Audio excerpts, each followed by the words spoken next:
কারখানার ভেতর আগুন লাগায় চাঞ্চল্য এলাকায়। ঘটনাটি ঘটেছে মঙ্গলবার জামুরিয়া থানা কেন্দাফাড়ি এলাকার বেলবাদ কলিয়ারির কাছে অবস্থিত আন্দ্রি আগ্রো ফুডস প্রাইভেট লিমিটেডের একটি বেসরকারি কারখানা সীমানা পেচারির কাছে রাখা আবর্জনায়। জানা যায় কোনো কারণবশত হঠাৎ আগুন লেগে যায়। প্রাথমিক তদন্তে সন্দেহ করা হচ্ছে যে শর্ট সার্কিটের কারণে আগুন লেগেছে। আগুন লাগার খবর ছড়িয়ে পড়তেই কারখানার ভিতরে আতঙ্কের পরিবেশ সৃষ্টি হয়। খবর পেয়ে স্থানীয় বাসিন্দারা ঘটনাস্থলে পৌঁছে দমকল বিভাগ ও পুলিশ খবর দেওয়া হয়। খবর পাওয়ার সাথে সাথেই দমকল বিভাগের দুটি ইঞ্জিন ঘটনাস্থলে পৌঁছায় এবং প্রায় ৪৫ মিনিট কঠোর পরিশ্রমের পর আগুন নিয়ন্ত্রণে আনা হয়। দমকল বিভাগের প্রধান আলোক মিশ্র বৈঠকে ছিলেন, কিন্তু তা সত্ত্বেও তিনি দমকল ইঞ্জিন পাঠিয়ে আগুন নিয়ন্ত্রণ প্রক্রিয়া শুরু করেন। যদিও এই ঘটনায় কোনো হতাহতের ঘটনা ঘটেনি। এই বিষয়ে পলাশী অঞ্চল তৃণমূল কংগ্রেস সভাপতি উদীপ সিং বলেন, কোনো কারণবশত হঠাৎ করে একটি বেসরকারি কারখানার ভেতরে আগুন লেগেছে। তিনি বলেন, তিনি তাৎক্ষণিকভাবে পুলিশ প্রশাসন ও দমকল বিভাগকে খবর দেন। তিনি বলেন, ঘটনাটি নিয়ে ভাঙচুর খবর সঠিক নয়, কারণ এই ধরনের কোনো ঘটনা ঘটেনি। কারখানার পিছনে কিছু জিনিসপত্র রাখা ছিল, সেগুলিতে আগুন লাগার কারণেই এই ঘটনা ঘটেছে। এ বিষয়ে কারখানার কর্মকর্তা বিশাল গাগরওয়াল বলেন, অগ্নিকাণ্ডের ঘটনা ঘটেছে, এতে কিছু প্লাস্টিকের জিনিসপত্র রাখা ছিল এবং শর্ট সার্কিটের কারণে আগুন লেগে যায়। তাৎক্ষণিকভাবে পুলিশ প্রশাসন ও দমকল বিভাগকে খবর দেওয়া হলে আগুন নিয়ন্ত্রণে নিয়ে আসা হয়।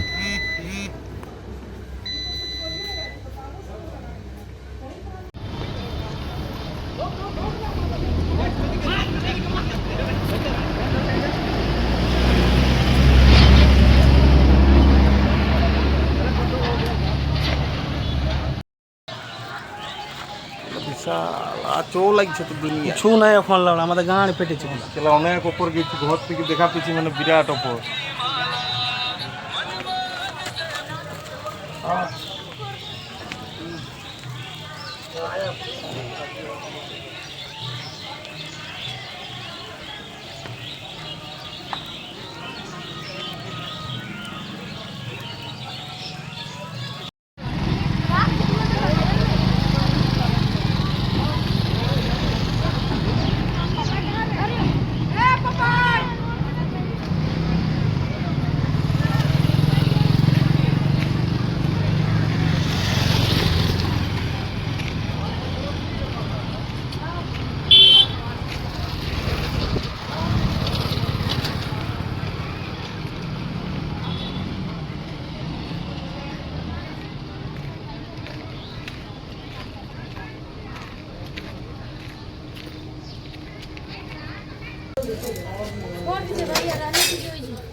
यहाँ पे क्या हुआ था, कुछ पावर शॉर्ट सर्किट हुआ था, उसके कारण कुछ प्लास्टिक का मटेरियल था वो जलने शुरू हो गया था। हम लोग तुरंत फायर स्टेशन में कॉल किए थे। अभी 2 गाड़ी आई है, आकर के आग को कंट्रोल कर ली है और यहाँ के जो लोकल्स लोग थे वो आकर के छत को पार किए। जब हम लोग ने बोला कि मत छत पार करो, प्राइवेट प्रॉपर्टी है, यहाँ पे पुलिस और फायर स्टेशन देख लेगा, तो वो लोग हम लोग पे हमला करने लग गए। खासकर मेरे पे पर्सनली, तो मेरे को अंदर में रूम में मैं बंद हो गया। तो यहाँ पे आप देख सकते हो, यहाँ पे शीशा सब पूरा तोड़ दिया और मेरे को गाली दे रहा था जैसे मैंने क्या कर दिया। अभी आग टोटल सेफ है, टोटल हैंडल्ड है, कोई दिक्कत नहीं। पुलिस भी आगे, फायर मेरा नाम विशाल बर्नवाल हो गया।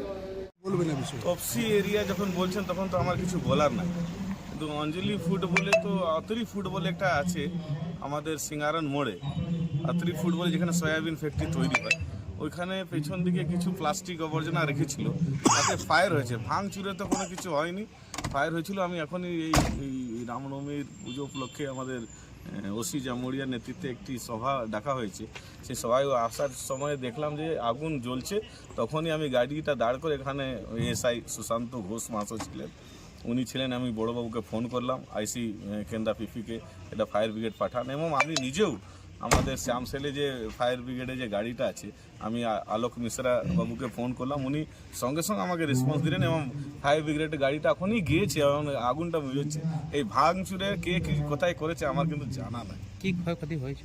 ক্ষয়ক্ষতি মানে ওরা যে সয়াবিনটা তৈরি করে তার কিছু আবর্জনা ফ্যাক্টরির পেছন দিকে রেখেছিল, তাতে কোনো কারণবশত আগুনটা লেগেছিল।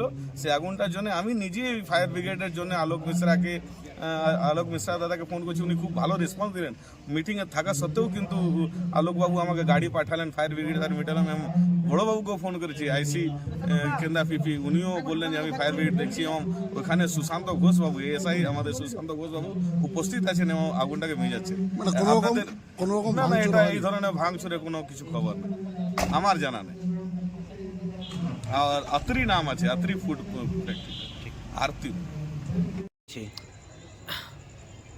দাদা এখানে আমাদের একটা সয়াবিন ফ্যাক্টরি আছে, ঠিক আছে, এই সামনে আমাদের সিঙ্গারন মোড়ে। তো এখানে একটা মানে ভয়ানক আগুন লেগে গেছে সামনে, মানে কোণা দিকে, মানে ফ্যাক্টরির মধ্যে একটা কোণা দিকে জায়গা আছে, ওই জায়গার মধ্যে ভয়ানক আগুন লেগেছে। এই ভয়ানক আগুন লাগার পর স্থানীয় বাসিন্দারা পুরো এখানে এসেছে, তারা সবাই দেখেছে যে এইভাবে কি আগুন লেগেছে। দিয়ে আমি কোনো কোনো কারণ বসলে কেউ আমাকে ফোন করে যে দাদা এরকম এরকম আসুন, খুব কিন্তু এখানে হেভি আগুন লেগেছে, এটা কিন্তু নেওয়ার ব্যবস্থা করুন। স্থানীয় বাসিন্দারা অনেক চেষ্টা করে যে জল টল নিয়ে যাওয়ার, কিন্তু নেমাতে পারেনি, খুব কিন্তু হেভি আগুন লেগেছে, কিন্তু নেমাতে পারা যায়নি। তারপর আমি আসার পর দেখি খুব হেভি আগুন জ্বলছে, ঠিক আছে। তারপরে আগুন জ্বলার পর আমরা দাদা ফোন করি রানিগঞ্জ দমকলকে, কিন্তু ও কিন্তু সময়ের মধ্যে ফায়ার ব্রিগেড আসতে পারেনি, ঠিক আছে। তারপর আমরা দেখি যে অনেক লোকজন জড়ো হয়েছে, স্থানীয়রা পুরো মানে চেঁচামেচি করছে, তারা খুব ইয়ে করছে যে কিভাবে কি হলো, আগুন জ্বলে যাবে, হবে ওই হবে না হবে, অনেক রকমের। তারপর আমরা কিছুক্ষণ পর দেখছি যে এইভাবে আসছে না, তারপর আমরা শামসেলকে ফোন করে দমকল সামনে ডেকে আনা করালাম, দিয়ে সে এসে আগুন কিন্তু নেমাবার চেষ্টা করেছে, নিয়ন্ত্রণে এনেওছে, তারা নেমেওছে আগুন। তারপরে কিছুক্ষণ পরেই দেখছি রানীগঞ্জ দমকল ফায়ার ব্রিগেড ঢুকছে। এই ঘটনা হয়েছে। কটার সময় ঘটনাটা ঘটেছে? ঘটনাটা 3টির সময় হয়েছে। এখন পরিস্থিতি কি আছে? এখন পরিস্থিতি সব ঠিক আছে, কোনো অসুবিধে নেই, সব ঠিক আছে, নিয়ন্ত্রণে নিয়ে চলে এসছে, ফায়ার ব্রিগেড চলে গেছে। ক্ষয়ক্ষতি কীরকম হয়েছে? ক্ষয়ক্ষতি কিছুই হয়নি, ক্ষয়ক্ষতি হওয়ার কিছুই হয়নি। দেখা গেল একটা ছবি দেখা গেল ভাঙচুরের। ভাঙচুরের ওইগুলো ধরুন ভিড়ের মধ্যে কে ভাঙিয়েছে কে কি করেছে সেটা তো বোঝা মুশকিল। এবারে ভিড়ের মধ্যে মানুষ, অনেক রকমের মানুষের টেনশন ছিল, কিভাবে নেমাবো, কিভাবে কি করব না করব, সেই অনুযায়ী ওরা ইয়ে করেছে। কি নাম আপনার? আমার নাম রাজবিশ্বি।